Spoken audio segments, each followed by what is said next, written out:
Right, we're on another episode on the right track with Brad. Today it's an athletes podcast, so we've got Katie, can't say your last name, Isenbarger, and Fluff, Olden, also known as Tyler, but Olden. Olden. Days. Not like Greg Olden. Not like Greg Olden. Want a career like that. Okay. Yeah. So Fluff. Awesome. So Fluff, Katie, and Brad, we're all sports. We all do sports at Western Kentucky. So I'm on the cross country and track team, and I'm on the volleyball team and track and field. And I play basketball. So we're gonna talk a lot about like anything that we want. So Literally whatever we want. I think a great start would be how we grew up doing like our sports. Why do we enjoy sports so much, and how's that change kind of going into the college aspect of everything? You go ahead, Fluff. Yeah, okay. So I tried to play in a little bit of everything when I was growing up. And my dad played college baseball and played the minor leagues a little bit. So I started out playing baseball for a little bit. Where did he play? He played at University of Portland. Okay. And then he got drafted out of high school to the Mets. And then decided to go to college. And then played at University of Portland in Oregon.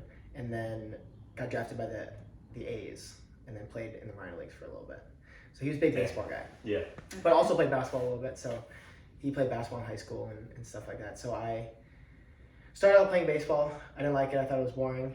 And didn't play sports for a little bit growing up. And then when I was in third grade, found a team to be on with some buddies. And then that's kind of where my love for basketball grew. And I kind of just stuck with that.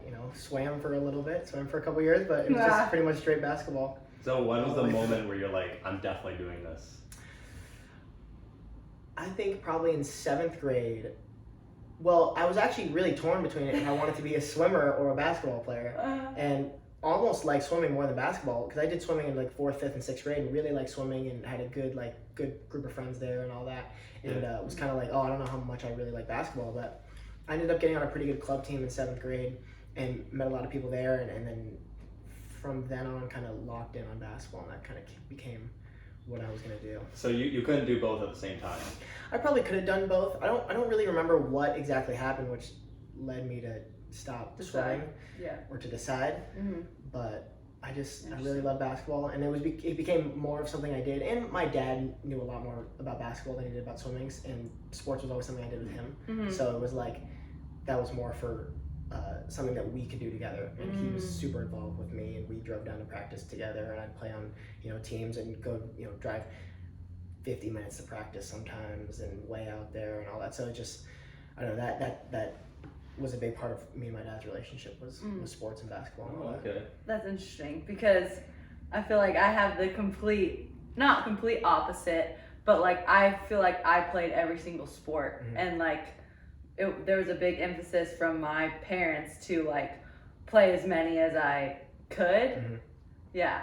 So I'm different that way. Like I played basketball, track, obviously, and volleyball too, like all throughout high school.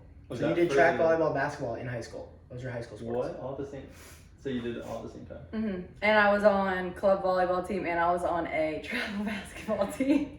Okay, so is that for the sake of just trying out different sports, or to be busy, or your parents just wanted you to do that? Well, or did you even enjoy doing all of that? I definitely enjoyed it. Yes, I loved it. But I would say I least enjoyed basketball, and my travel basketball stuff. Like I kind of did more so like for my dad in a way, because he's a huge basketball guy. He played at IU and everything, and we're a big basketball family. And so, anyways, I guess, I kind of played basketball a little bit more for him. So I did end up quitting basketball my senior year, and I just did volleyball and track then. But, yeah. How would you do basketball and volleyball? Aren't they the same kind of season? No, winter and fall. Okay, Fall's volleyball. They kind of... I guess in high school there's less of a... I'm thinking more. There's no crossover, as far as scheduling. Right. Okay. Yeah. What about you? That's kind of the same way where my parents were collegiate athletes. So my dad was a soccer player, and my mom did gymnastics, and they were both like really good at that. And you do track. And I did track. Yeah, I actually did gymnastics as a kid, like super, like just a little bit, just to like try stuff out. But I did that, and I did soccer too. But yeah, in the same way, I was doing a lot of sports. I didn't do like football or hockey or anything, just because of like my build. But yeah, I did baseball, soccer, I did some basketball, and up until like fourth or fifth grade, I kind of just didn't really enjoy like doing it. I don't think I understood like like the concept of like being like a team player as opposed to just me doing like my own thing. Yeah. And I think that's what helps with like me doing running, because it's so like individualized to where I can kind of like just trust myself more than like the team. And at the time, I wanted to do stuff like for myself, just like as a kid. Like I just like doing my own thing. What do you feel like? Do you still feel like that now, or do you? No, I don't feel like that now. But just at that age, I was not like really mature enough to like play I see. team basketball or anything. But yeah, going into sixth grade, I wasn't doing any sports, and my parents were like, okay, well you got to try something. And in sixth grade at my school in Illinois, there's only 2 sports you can do going into junior high. For sixth grade, 7th and 8th grade you can do like the other sports. That's how we are in Indiana too. Really? Yeah. Is that the same for you? You can only do a couple? I don't think so. We could only do track in 6th grade, and then 7th grade opens up all the sports. But at 6th grade, cross country either, or are you saying both? I don't know if we had a cross country team in middle school like that. See, cross country is so easy to have as a sport for like a junior high, because all you do is just run around. Like, there's no equipment. Yeah, you just need your shoes. It's straightforward. So I'm surprised that like Literally. they wouldn't have it. But yeah, the 2 sports. You actually couldn't do track until 7th or 8th grade. So the 2 sports that you were able to do in junior high were cross country and wrestling. And I was not doing wrestling. So I did cross country, and that was so fun. And just like that, I just had the natural talent to do it. So obviously that helped. And then by the time I was a freshman in high school, I was really taking it seriously. Not seriously, but like I knew that was like the sport I'm doing. Yeah. That was kind of like my identity for a while. And then once I took sophomore year, that's where I was all into like, oh, I'm rotating different shoes to run. I'm tracking the mileage. I'm talking to people about how I can enhance my running. I'm like huge like team what's it called? Team player, I guess. Yeah. Now, for cross, to where I kind of understood that it's not like just about me, even though the sport is individualized. Yeah. But yeah, I played golf too. That was fun. But yeah, no, just in junior high and high school, I was all running at that point. But were you a good golfer? I think I was kind of average at it. I wouldn't say. So you could go on now. You still golf? I don't, because it's so expensive. Like I grew out of all my clubs. Otherwise, I'd be totally playing. I recently, not like within the past couple of years, 2-3 years, I've gotten into golf a little bit. It's really fun, yeah. It is fun. But like, you just have to accept that you're bad. Yeah. And that you're not gonna be good. Right, and it takes like a round of golf takes so long. Like I played for the first time this summer twice, and like I gave up before we got to the end of 18 holes because I was like, I just like. Had you gone to like the range and practiced beforehand? No. See, that's I you have to do that. I was like, I went into the store and I bought golf shoes and I bought a hat and I bought a glove and everything. I was like, I'm going all in for golf, and I did it 2 times. And I'm just like, I'm so terrible. Like I can hit the ball hard teeing off, and then but I hit the ball hard and then it's just that way. It's so discouraging. Oh, where'd it go? Because you're like, I'm athletic. Like I can play golf. Like I'm fine. But then I go and do it, and I'm like literally terrible. And you need so much patience for it too. Yeah. And you grew up in Arizona, so I suppose there's a lot of good like courses there. A lot of good golf, but I never played golf in Arizona, and that's the one thing that freaks people out. Like not freaks people out, but when I first tell people I'm from Arizona, a lot of people say, "Oh, you play a lot of golf." I'm like, "Nah, I've never played golf actually until I was here." I'm like, "What?" And now, yeah. So when we all need to go golfing this summer. Yes. That'd be fun. Yes. Because there's a pretty good course here that's pretty cheap. In BG. Yeah, when I was at Coastal Carolina for a semester, that state has got a lot of nice courses, and the Bermuda grass is like the grass that's on putting green. That's like the best grass to just walk around on like barefoot, because I would do some like barefoot runs. But yeah, they had some nice places too. And you're from Indiana, and you're from Arizona, like I said, I'm from Illinois. I'm kind of curious why. Like I know why I came to Western Kentucky, but I don't know why you guys actually chose this school out of all the schools. Like being an athlete. Like was it an athlete decision, or was it academic, or like why? Like. You can go if you. It was like the people for me. I was like down to Mizzou and WKU, and everyone from home wanted me to choose Mizzou because it's like SEC, you know. Yeah. It's like totally chasing the title type thing, and I didn't. And it was tempting. Like, it was a really hard decision. I was super stressed out about it. But I ended up choosing WKU, I'd say mostly because the girls, when I came on the visit, like, it just felt like, I felt comfortable. And it felt like I would fit in there. And then to Travis, he kind of like, was like a big factor in becoming, because I could tell that like he like was gonna love me like a daughter, you know? Like, I felt like really like I was gonna get taken care of here. Like, right off the bat, you felt like right off the bat. I mean, he made it super clear. He was like, told my parents when they came on my visit, he was like, if your daughter chooses to come here, like, I'm gonna like promise you I'm gonna love her and I'm gonna treat her like a daughter. And like, yeah, like that kind of community and that kind of and I was like, yeah, that's where I want to go, you know. So that's kind of why I ended up deciding to come here. Yeah. I was purely a basketball decision. I was telling you about this last night. Like, I was going to go wherever. I wanted to play Division I basketball, and I was going to go wherever. I did not care about the school, the state, the city, anything like that. And I was originally supposed to walk on at DePaul in Chicago, and was all kind of set to do that in my senior year. And then all the coaches got fired last minute, and was still kind of set up to go there. And Western Kentucky kind of became an option in like April, and kind of blew it off right away because DePaul's in the Big East, and I was like, I want to go play in the Big East. I've never heard of Western Kentucky before. Yeah. But then like, I got saved and became a Christian in May of my senior year, and then like Western Kentucky became more of like well, maybe I should think about this, like being a Christian, and like, where do I want to be? Do I want to live in Chicago, or do I want to live in a place like Western Kentucky? Right. And more like, I don't know, friendlier towards Christians. So interesting that like played a part. Yeah, looking for a church. So you knew about like the Bible Belt, essentially. Like, and like culturally and how the people would be, and I've always been kind of a smaller town, well, smaller city. Like, I'm from a bigger city, but like I've liked the smaller feel, and definitely could not have seen myself living in Chicago, especially in the heart of the city of Chicago. And even coming from Arizona and all the warm weather, like, I couldn't have done okay, I understand. Freezing cold. Yeah. So I settled on Western in July, and I was supposed to be, here in August, and I wasn't even enrolled in any classes or anything until like the day after I got here. And so it all kind of just ended up working out really cool, and definitely a big God move for sure. Yeah, that's really unique. I'd say that's similar to mine, actually. I when I was transferring from Coastal, my two decisions were Western Kentucky or Louisville, because I could easily visit those and kind of decide. And since I was transferring mid-school year, I kind of had to make a decision like quick. So I went to visit that, and U of L is like in the city. Like, that's for sure in the city. Yeah.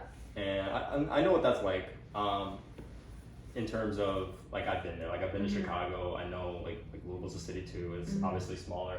But I was deciding, do I want to have that feel and run in, like, the city environment? Or do I want to just go, like, we're Western Kentucky. Like, I never heard of this. I don't know, like, where this is. I know it's not in the city, but it's something different. And I ended up like choosing that because I wasn't sure if I wanted to be in that city environment. And I didn't grow up in the city of Chicago, but in the area of it, like, I've been there a lot, and I know what that's gonna feel like. And that's where I chose that. And the reason why all my destinations were south, like Coastal Carolina and like Kentucky, like that state. Totally different vibe than Chicago. It is, but I wanted the warmer weather to run in. And now I like running all the seasons because I miss the cold weather, actually. Really? I don't want it year round, of course, but I love running in that weather. I like having all four seasons kind of evenly, as opposed to Kentucky, where it's like one day it's like 75, the next day it's like 30. It's like it's fine, but I definitely miss the I feel like you do weather. You do get the four seasons here, though. I mean, like, I came from somewhere, I have no four seasons. Right. It's strictly the same the entire year round. So the fact that I see like leaves changing colors and like cherry blossoms and stuff is like, oh my gosh, that's amazing. I've never seen this before. Was there any pull for like Louisville, like the fact that it's Louisville and it's like a bigger school in the ACC? And Yeah. I'm like, oh, that'd be so cool for people to know. And I feel that, like the I'm track going there. program. But I'm like, I don't want to do it for other people for that reason. Yeah. But definitely D1. I wanted to go. Yeah. What were you saying? Interesting. No, I was just gonna say kind of the same situation a little bit. Like Louisville, I feel like their program is their program good? Yeah. Like cross country and I know their track program is pretty good, but Yeah. For me, it was. I just wanted to be. I didn't want to be in the city. Like that was kind of the thing. So that's so interesting. Yeah. was it a hard decision? Or No. You felt good about it. I just knew that. Like you got to pick one and you're gonna go with it. Like, Yes. I can't stress about like, oh, which one am I gonna pick? Yeah. And it is like where you're gonna be for the next few years of your life, so you do have to take that. But I didn't want to sit there thinking like, okay, I gotta make all these calculations. Like, you know what? They're both in the same state. They're both kind of similar, in like the setting of where they are and where I want to run. I kind of have to choose one, and I wanted Western Kentucky for that reason. But yeah. What pulled you away from Coastal Carolina? That was more of like I was so far away from home, and like that didn't really help me, and especially since I didn't have a car then, and just some other things like with the training, and a lot of people were leaving, and it just wasn't the environment that I was expecting. And then, but the campus is awesome. Like I love the campus, but I didn't think I was gonna be there forever, so I was like, why would I wait? I think I kind of have to make this decision now. So I'm like, all right, well, at the end of the semester, I have to like find a new place, and so yeah. Heck yeah. But you said you were saved your senior year of high school. Was Yeah, I want to May ask you 15th, 2020. Oh dang! You know the day. You know the day. How did that happen? So my entire senior year, I kind of went through this whole kind of spiritual journey, not spiritual journey, but trying to figure out a lot of things and looking into like understanding God and what is true and what is not, and like like we talked about apologetics last night and understanding why God exists and how I can prove that and how I can understand that. And I grew up in a Catholic family, so as I was kind of going through that whole journey, I went. First, for a couple months, like I went to mass every Sunday. I went to confession every week. And I did everything I had to do, because it was like, if I'm gonna be Catholic, like I was like, I'm gonna be Catholic. So, like, I'm gonna go do what Catholics are supposed to do. So I did all that for a couple months, and around that time, as I was figuring everything out, I had a buddy who was I had known for the longest time, since like 3rd grade, and he kind of came back around into my life, and was telling me all this stuff. Like, he started texting me again out of nowhere, and he was like, and we went to the same high school and all that, but he kind of drifted away from my friends and was kind of off, living the high school life and all that. And he kind of came around and was saying, like, asking me how I was doing, and I was like, oh, I'm kind of on this, like, I'm growing in my relationship to God, I'm getting closer to God and stuff. And he's like, oh, well, I am too. Like, and he was saying stuff like, oh, I'm born again, and I'm saved, and all this stuff I'd never heard of. And we kind of had a gospel conversation over text. And I was very kind of self-righteous in that moment, like thinking like, oh, you had gone off and done all these bad things in high school, and I stayed pretty clean and all that stuff. So I was like, that's great. So like you're farther along. Right. Like, journey. I'm like, oh, that's great that you found like your way to God and you figured that out. But I'm sad. I never had any big time struggles in high school with just like the world and the flesh and temptation in that realm with like drinking and partying and all that. Yeah. So when he came back around, I was like, oh, okay, that's great. Like, you found that. And I was very much more of everyone just kind of has to find their own path to God, and it doesn't really matter which way you go. And I'm going to do it this way, the Catholic way, because that's just what my family was. And he just kind of came back into that. And he was like sharing the true gospel with me and asking me like, how do you know you're saved? Like, how do you get to heaven? And like, what would you say to God if you were to die?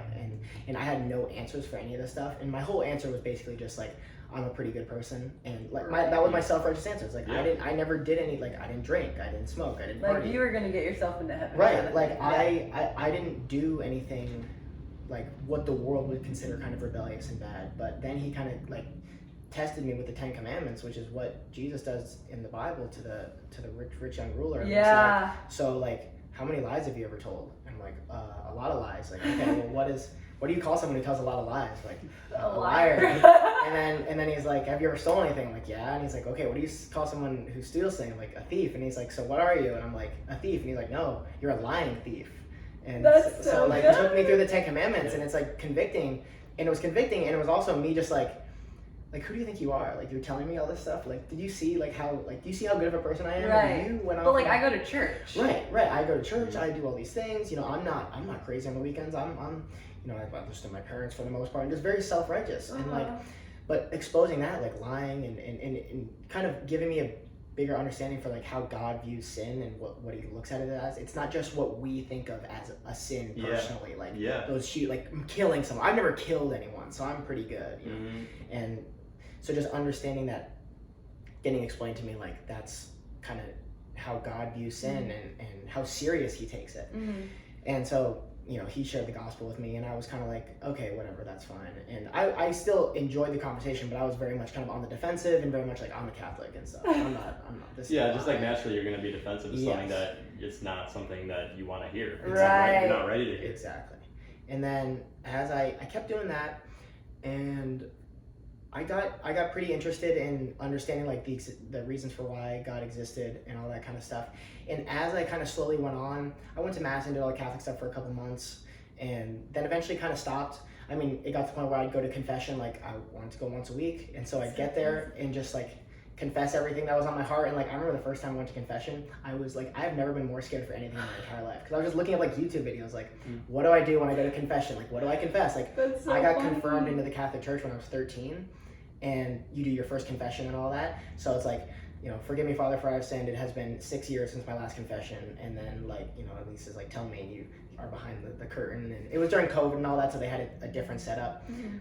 But like, I just wrote out like a list of like every like sin I could think of that I like committed, and it was just all this stuff, and really trying to understand it.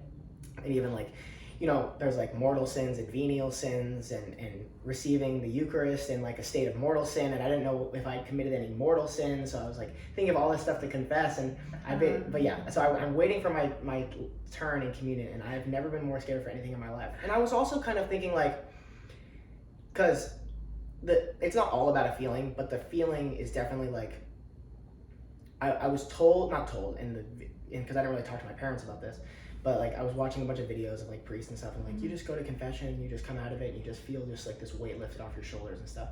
And I did all that and like confessed all these sins, and it was just like, and I came out and I was like, nothing really feels like different. Like I just like, okay, I just did that, and I was like, okay, you know, you should do this. Like try to do one night, like your penance. It was like, you know, do one nice thing to this person, or say a nice thing to someone. What was the response from the priest after you confessed? Because obviously I didn't grow up Catholic, so I don't know what that's like. I mean, usually it's like prayers. It's like, okay, say the Our Father 3 times, or say the Hail Mary 3 times, and this, and then, but then it's like, okay, do this and this, but then, okay, I want you to, I don't know, it was like, if you had, you know, wronged anyone, go and, you know, fix that, or help your parents out with something that they're struggling with. And it was just kind of like, you know, taking the groceries or something like that. And the Catholic Church that I was taking the groceries, right, since I forget right. That's what I mean. And so it's like I just did that, and then I kept going back, and then eventually it just kind of felt like I would talk to this priest, and he just like was kind of like, I don't want to be here. This is ridiculous. Like I just like pour out my heart to this priest. So you're just saying it doesn't really feel like that's. Yeah, like, what are you getting at with this? I mean, it didn't feel like, I didn't feel any sense of forgiveness. I didn't know why I was doing it.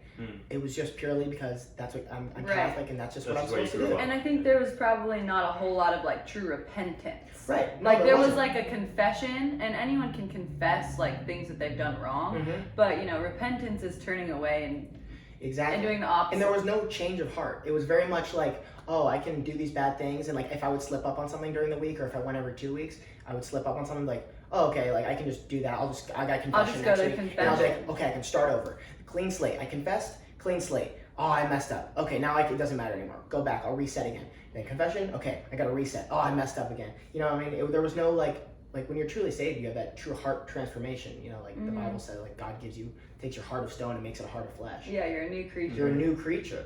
So I didn't have any of that. It was very much just me working and trying not to sin. I'm gonna try so hard, and it just so yeah. I eventually kind of stopped going to Catholic church and was still like interested in God, and that's when I got really into apologetics and trying to understand like a reasoned defense of the faith, and not just a because I always kind of would say I believed in God and stuff, but it was very much like just blind faith instead of understanding. Same. There are arguments for why God exists, and it was so fascinating to hear those arguments and to be able to explain those to people. And then over time in my senior year, kind of would start looking up various like biblical answers to like to like problems I was having, like anxiety or stress or like stuff that I was struggling with, and look that up from like a pastor's response or a Christianity response. And I would just look that up and watch videos and eventually came on some like old Billy Graham sermons, and he would talk about like, you know, repentance and turning away and all this stuff, and it was just like mind blowing. And then ultimately led to like May 15th, 2021, I was at Buffalo Wild Wings with my friend Trey, and we had B-Dubs and my other friend, and I was like, Trey, like I have so much stuff to ask you, like, and because you can't always, and I was very bad at like reaching out to people and asking them, like I didn't tell my parents about all the Catholic stuff that I was doing, and it was very much like kind of me on my own and trying to figure things out. And like my friend Trey, I just kind of got to the point where I was like, I had so much on my mind and so much I was thinking of that I couldn't get specific answers to from like a YouTube video or online. So I just asked him all these questions. Like, we were there for like 2 hours, and my other buddy was there who's not a Christian at all, and he was just kind of sitting there listening. And I was just like, explain this to me, explain that to me. How do I know I'm saved? What do I have to do? What does this mean? Or what about that? And we talked for like 2 hours at B-Dubs, and then he went and we drove together, and he dropped off my one friend, and we sat in his car and talked more. And like the last thing I just remember asking was like, okay, like I was convicted of my sin. I knew I was a sinner. I knew I needed a savior. I knew if I didn't have Jesus, I'd go to hell. Like that's what did it for me. Like I knew like you can't get to heaven on your own. Yeah. Right. And I knew that this is how God feels about it, and it's not like God being mean that he's sending us to hell. Like it's because God is just and he's perfect and he must punish sin, and understanding like what an offense it is to sin against the perfect God. And so I was scared. I was like, dude, like how do I know that I'm saved? And he just kind of walked me through it, and it wasn't like a, you know, make this decision or pray this prayer or anything, but it was just like something just kind of happened, and something changed, and he's sent me a couple sermons to watch, and just on like Matthew 7, and like many will come to me and say, Lord, Lord, and I'll say like, depart from me, I never knew you. And convicting stuff like that. And he's like, you want to come to church with me tomorrow? I'm like, yeah. And I just kind of did that, and that was my whole summer kind of going into college. And that's so cool. It was amazing. And I just remember when I was first saved, it was like the last month of high school, and I was just like it was like walking on a cloud. It was just, I was so like joyful and peaceful. And it was just, everything was just, is amazing. And just that initial feeling is like something I'll like never be able to. And especially because it's something that like is not like for this life. Like it's for like your life after. Like, which I think is interesting. And going back to what you were saying about like, oh, well, I don't like kill anyone, I don't do like these bad things. That's and thinking that you're a good person because of that. It's like God's standard is like the full length, and then our standard's like here. Right. So like oh yeah, we don't steal, we don't kill people. People who do, like they're gonna be like they're gonna go to hell. But the people who do this, it's like no, like we're all destined to go there. Like initially.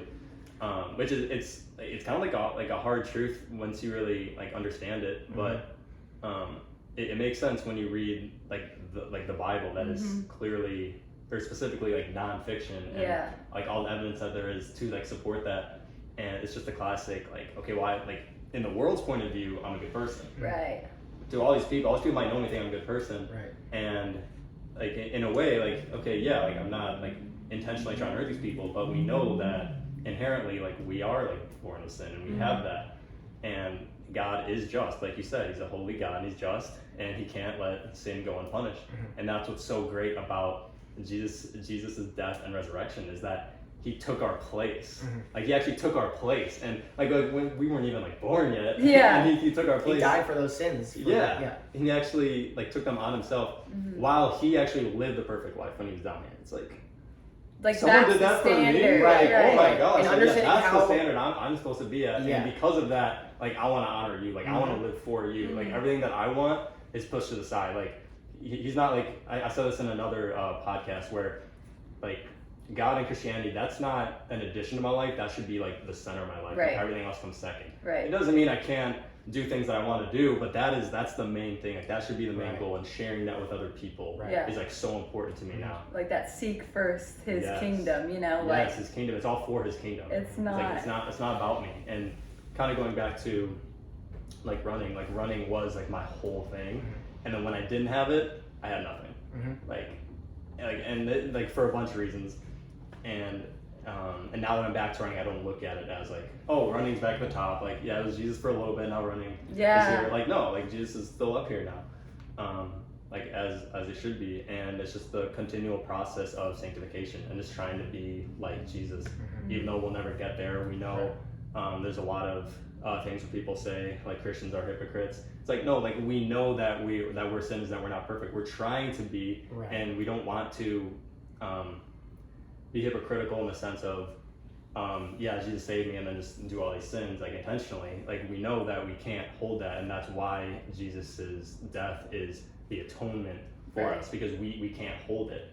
It's not like once we're saved we don't need him anymore. It's like we still need him because sin is still there, but sin doesn't have any dominion over us. And we don't need to fall to that anymore. It's like the Holy Spirit has filled me, and now I want to like do these good things. It gives us new desires. It changes new our desires and motivations. But I will say, you brought up the Christian hypocritical thing. I would say that American Christianity, a lot of it, we have substituted like the true gospel. And, I was like a huge, victim, or I was a huge, like, I was this person, like, who had bought into like the Americanized, lukewarm Christianity that isn't the true gospel, and therefore I was hypocritical. Like I was a hypocritical Christian, because in high school and most of college I would have been like, oh yeah, like I believe in Jesus, like yeah, I'm Christian, like for sure. But I had not surrendered anything. I hadn't I would say I don't even know if I really had convictions, because I believe the Holy Spirit is what convicts, and I don't think that I had the Holy Spirit in me at that time. I think that I had maybe guilt, because I like knew that I wanted to be a different way, but I wasn't that way. So yeah, I definitely think like Americanized Christianity is like very hypocritical and kind of, like antithesis to like the Bible. Right, we've watered it down. Watered down the gospel. Yeah. So. Yeah, and I don't want to like talk like bad about like how like that's came to be, and like for people who might just be like living like that way right now, it's like no, like it's an opportunity to reevaluate kind of where you're at and kind of see like, are you looking at it the right way? And one thing that I don't want to like go to as I grow in my faith is to always be so like too analytical of the Bible. Where, like it's good, you want to learn the stories, you want to understand it, but I don't want to be so theological that there's like all these what ifs that we don't know about. You turn into a Pharisee and yes, something like that. Like I don't want to be so analytical about it. I want to understand the stories and what they mean, and use and defend scripture in the way that it should be used. But in the same way where we might underuse the Bible, I think there's ways to like overuse it, and then you're interpreting it differently, and then it's the wrong way. What do you guys think about that? Yeah, I think that like what you see like in the New Testament especially is that Jesus, a lot of the times he says about certain scripture, especially when he's talking to like the Pharisees and the Sadducees, he says, you're too far one way, like you're too strict. But then in other things he says, oh, you're not even upholding it like even close. So like there's like this, like it's almost a little bit, you gotta find the balance. It's a little bit confusing, but like you realize that Jesus, what he's trying to do is show you like the heart of the law and the heart of God. And I think like, the Pharisees and the Sadducees,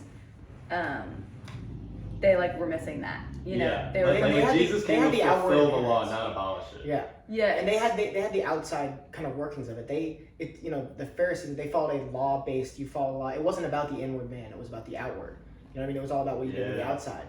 Right. But that like Jesus talked about, like your heart not being changed, like the Pharisees and all that, they followed the law the best they could, but that was just their working. Mm-hmm. I mean, they didn't have it wasn't the inward change. It's a and that's what makes right. Christianity different from every other religion. Right, and that's what I was thinking about too when you're talking about Catholicism and about confession and like all these things are inherently like good things to do, and it's good to care about you know, like doing good things for your parents, and like that can be helpful, but as long as you're not substituting it for like the basics of like Jesus died for you. Right. That's it. Like, what is that coming from? Is it coming out of you working your way to feel better, to feel like you can gain favor with God? Like the more I do, the more I gain favor with God. Understanding that those good works come out of a true understanding of what Christ did for you, and understanding that you can do nothing. And those are kind of, those good works that come out of you are like to honor Jesus, and out of just completely understanding like how undeserving we are of Christ's death, and that he died for us. You know, that's where the good works stem from, not me trying to gain favor with God and to like get a couple notches up and be like, I just did all this stuff and, you know, God's more happy with me. I did some bad things, but then I did a bunch of good things to make it like to offset it. Because that's, you know, that's true Christianity, biblical Christianity in every other religion. It's works or it's faith. Right. Yeah. And again, that's not to like call out the people who like are doing something different or anything. We're not trying to act like we know, like we have it perfect. Right. Like, we're still trying to learn. Like again, we're only like a year or two into like actually understanding where we're at in our faith, or like actually walking with Christ. But just from like what I've learned and what you guys have said, like I agree with what you're saying in the sense of like the Bible is like the basis for it, and I'm trying to go off the Bible, not for my own interpretation to make me feel better, but to read it like for what it is and really take it for what it is. And that's why I recommend for people who are new to it to just read the Bible. And it takes a long time to read it. I'm not even done with it yet. I started in New Testament and I've read almost all of the Old Testament. I'm starting Hosea tomorrow, so I'm almost done with the Old Testament now. That's crazy. And there's so much that I've learned, and my pastor actually told me this, Pastor Steve at Rich Pond, about how I told him I was trying to read through the whole Bible, and he said that reading the whole Bible is like getting the framework of a puzzle, and then once you go back to each of the stories to like analyze and understand it, you're just filling in the pieces. Yeah. And to get the whole framework is gonna totally understand, because everything points to Jesus in the Bible, and when you look for that, you'll start to notice that. And I think having that framework is gonna help grow in our understanding and kind of seeing like where we're at and how to progress with our faith, and how to understand our faith and interpret it to other people, share with other people, make sure we're saying the right things, not adding anything or taking away from the Bible. And that's like my struggle like right now with like sharing the gospel, because like I almost don't know, you know, I feel like I can overcomplicate it, because like I have like feel like my eyes have been just like open to so many things that I was just so like blind to, I guess. Like as far as like what I believed was Christianity. And so yeah, I feel like it is like the gospel is like very simple, like that a like 10-year-old could like understand it, but at the same time there are so many things, like you're saying, like there's this framework, and then there's like so much deeper that you can go. And yeah, I don't know if you guys also 100%. And that initial kind of, you get saved and all that stuff, you just kind of have a basic understanding of what the gospel is. But as like after you get saved and stuff, like that's when you go deeper, and that's when you understand the fullness of the gospel, and you understand it more, and it strengthens your faith and all that kind of stuff. Because if you just stay on the surface level and you just go like, I mean, it's like, how can you not, if you've been saved by Christ, like how can you not want to learn more about him? Like how can you not want to read his word? And he gave us his word for a reason. Like God spoke to us through the Bible. So like there's just so much to learn, so much to understand, and understanding the gospel more, you know, helps you explain it better to people and answer questions people might have and stuff. But yeah, it's a very much like the gospel, like, you know, when I was first saved and we're all first saved, it's very much like a, you know, it's simple. It's simple and straightforward. And but the deeper you go, the more you understand it, the more you appreciate it, and it strengthens your faith. And I think it is because like God is so big, and just like because of that, you know, we can like taste his like like his greatness, like, you know, when we are first saved, you know, like I feel like for me, I was like, wow, like just to even understand what holiness was, that was a huge thing for me, because, you know, you always hear holy, whatever, God is holy. Like, what does that mean? Like, that means that he literally cannot be near sin. Like, he has to be separate from that because he is so perfect. And where was I going with this? I forget. What were we just talking about? Knowing more about the gospel. Oh, yeah. And then, yeah, I feel like it can be so complicated, or seem complicated, because, like, to know God is to just, like, I don't know, he's so big that, like, you can't even, like... It's infinite. Right, it's infinite. So, like, yeah, there's always, like, going to be a learning process, like, throughout your entire life, and you're never going to, like, fully know all that God is, you know? Yeah, I guess that's what I was trying to say. And that's the hardest part, like I think when there's people who don't know and they're not Christian, they think it's like, well, I can't see God, like, right now. Like, I can't see him. Or like he's not speaking to me. Yeah, he's not speaking like, to me why right did he now. why did he speak to the people in the Old Testament, but like I can't hear God, you know? And that's a really good, like, question. Right. But yeah, we won't fully know, and it sounds like an easy answer to just say that, like, oh, well, we don't know, so yeah, like just read the Bible and trust it. It's like, no, like, it's we know it's a little bit more than that. But that's part of, like, seeking him out and wanting to live for him and trust in him. Part of it is believing something that you can't see. Like, that's what it is. You have to trust, and when you build that relationship, that's where you do start to see him in different ways.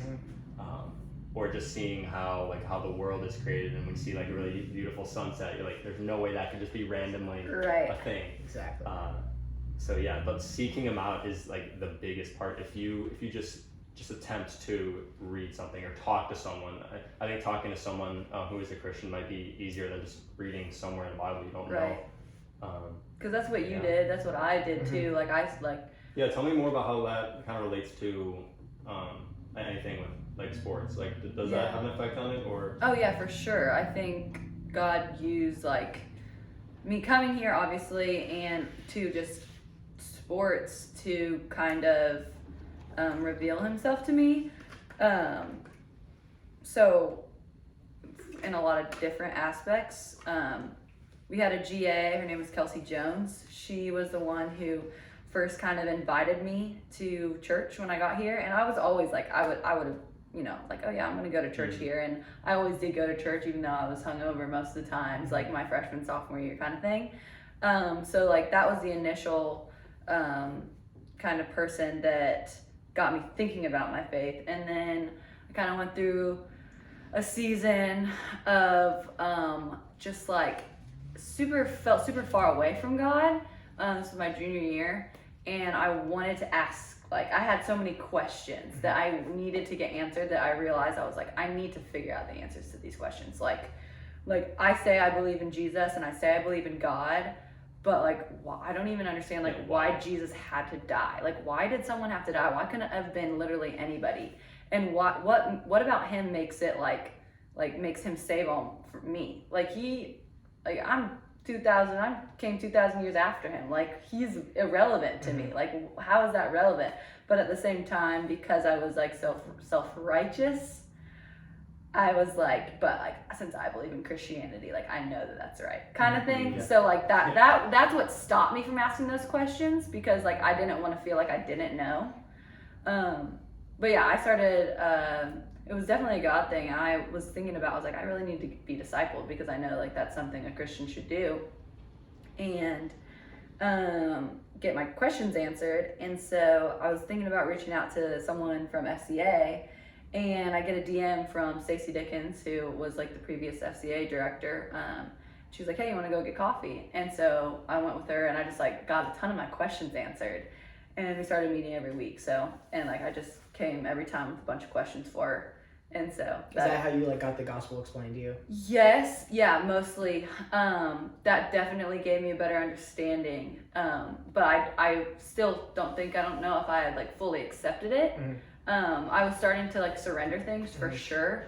Like, I was like, okay, so I need to stop drinking, I need to stop partying. I need to stop doing these things because I know that is not good for me.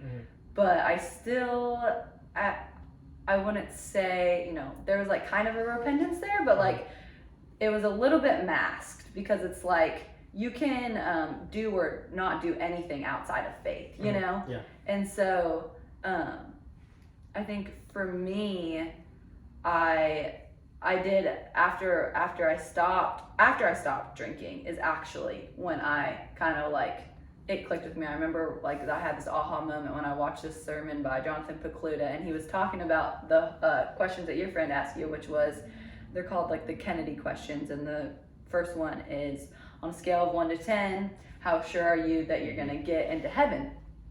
1 being not so certain, 10 being certain, and I was like, like I feel like I'm like an 8, you know? Yeah, it makes you think. Yeah, I'm like, oh, like I'm pretty sure, but like I'm not 100% sure. And it's like, and he explains like that's the gospel is that you can be 100% sure. Yeah. That is because no matter if you're a 1 or an 8, you're trusting in something that's not Jesus. You know, you're either if you're a 1, you know, you're trusting yourself that like, oh, you've done enough bad things that like you're not going to get in.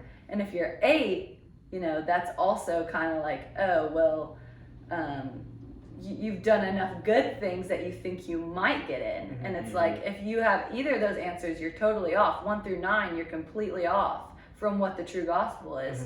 And that really opened my mind to like, oh, like, Jesus, like it was so eye-opening to me. It's right there. Yeah, because then the second question is, you know, if you're to stand before God to like, and he said, you know, why should I let you in?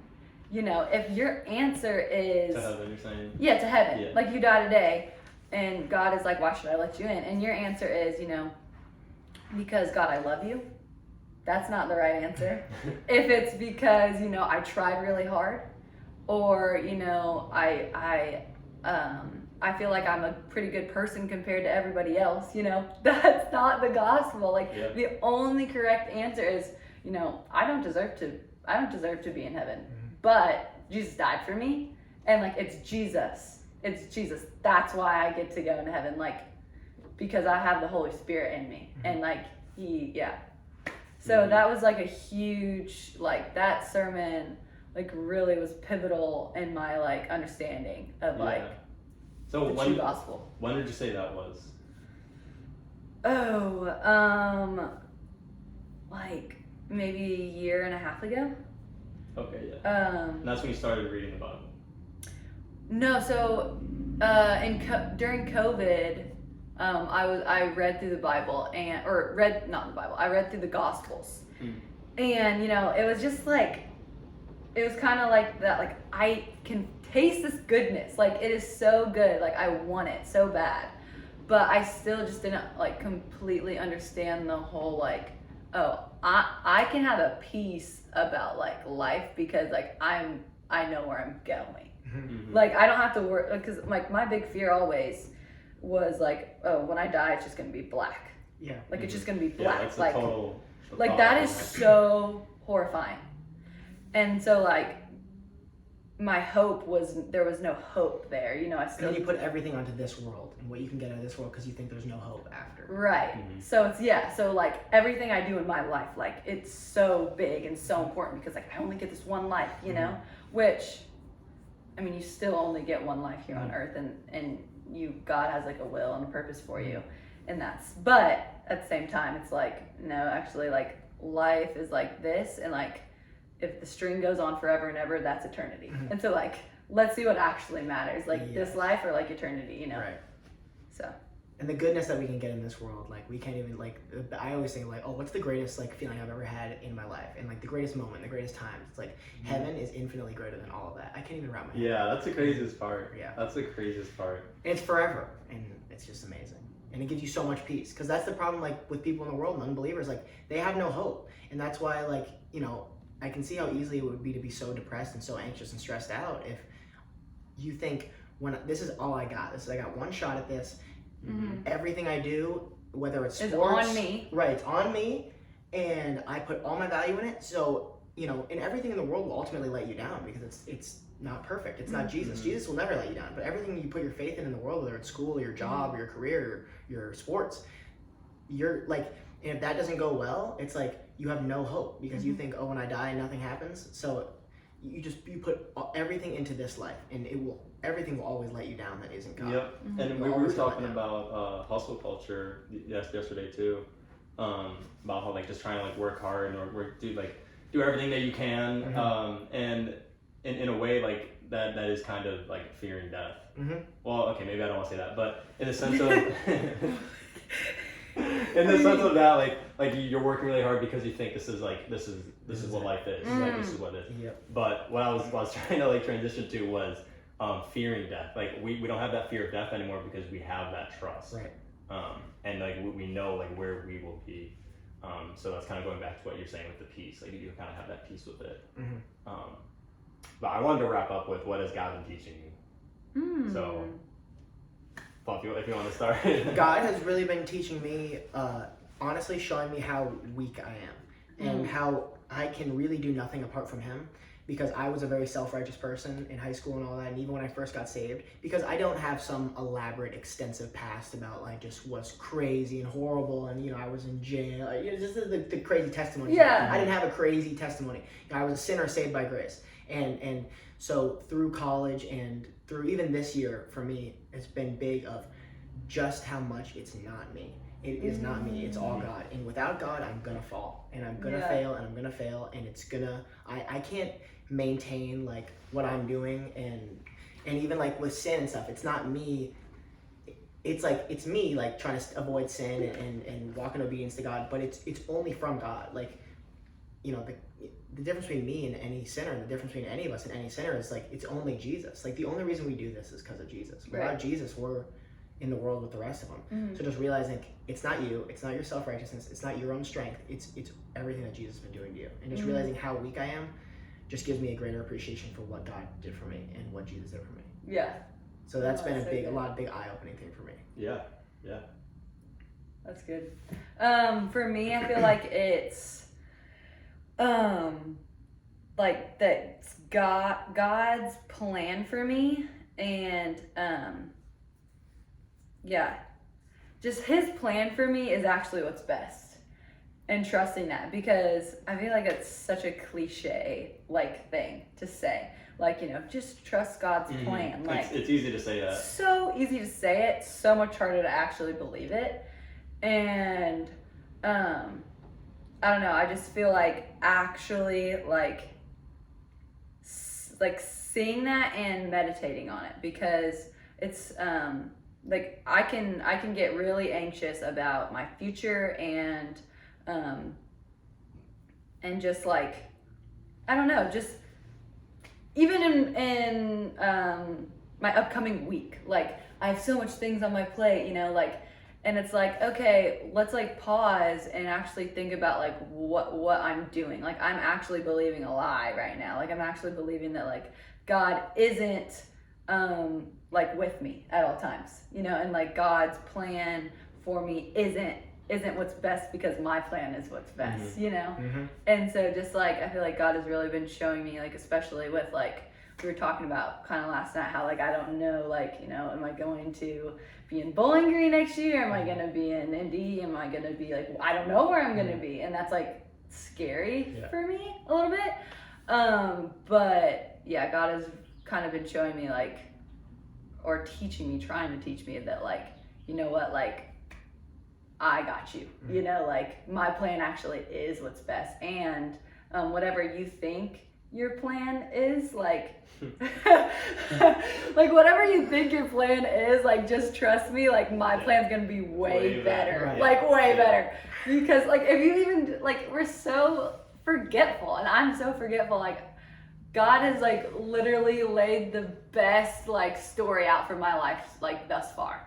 And like, and I think I've got a better plan for, you know what I mean? Right, and it's like, it should be this way. Why isn't it that way? Yeah, so like we really think we can like change it to make it better. Like no, he's literally brought us this whole time. Like it's crazy. Yeah, and I'm like just even coming here, like how much God has been in it, even when I like didn't see it. and like I'm so grateful now, but like I'm so forgetful about like, yeah. That's a constant battle you kind of have to remember is like it's not my own desires.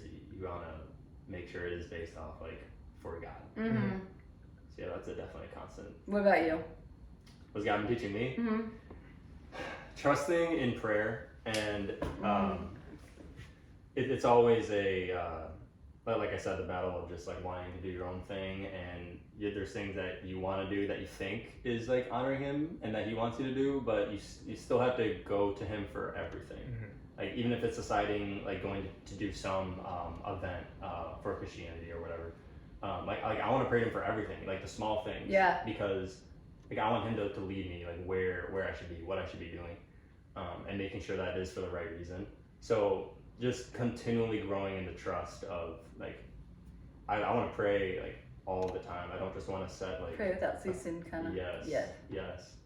And really believing like the prayer. Like no, I don't want a prayer where it's just like real quick. Like I want to sit down and like make it like meaningful and really like believe what I'm saying and just trust in Him. Like that's just the biggest thing I can say right now is like trust. Because the battle is already won. So yeah, I can trust Him even more. Like Jesus died for me. The trust is there. It's just the reminder of that. And I would say also the checklist that a lot of Christians have, where it's if I got to go to church this week, I got to read the Bible every day, I have to do this. Not having that mentality. Yeah, fighting that. Yeah. Just remembering that it's not like a streak of how many days in a row you can read the Bible or how many like telling other people like I did this.